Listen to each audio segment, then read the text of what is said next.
Meenakshi Music Studio.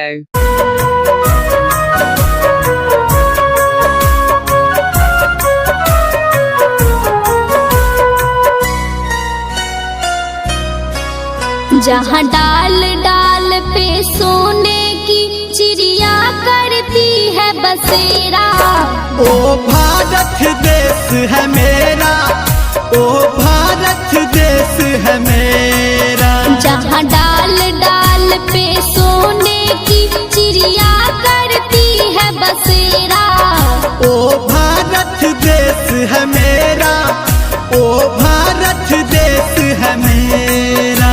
जहाँ सत्य अहिंसा और धर्म का पग पग लगता डेरा। ओ भारत देश है मेरा, ओ भारत देश है मेरा।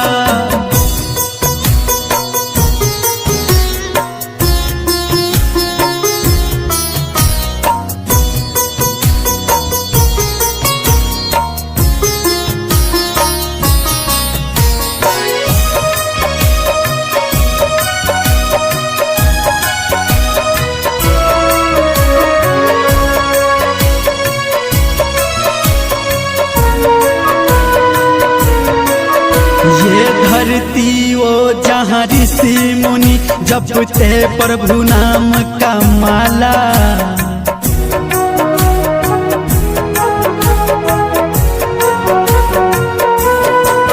जहाँ हर बालक एक मोहन है और राधा एक बाला। और राधा एक बाला।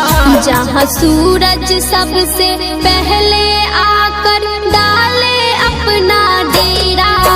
ओ भारत देश है मेरा, ओ भारत देश है मेरा। जहाँ डाल डाल पे सोने की चिड़िया करती है बसेरा।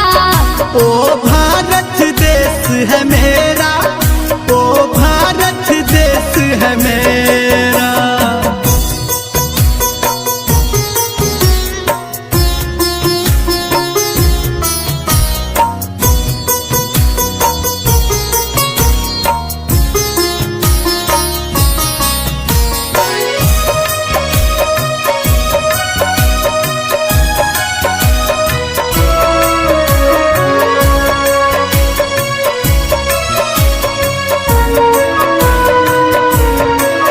जहाँ गंगा जमुना कृष्ण और कावेरी बहती जाए।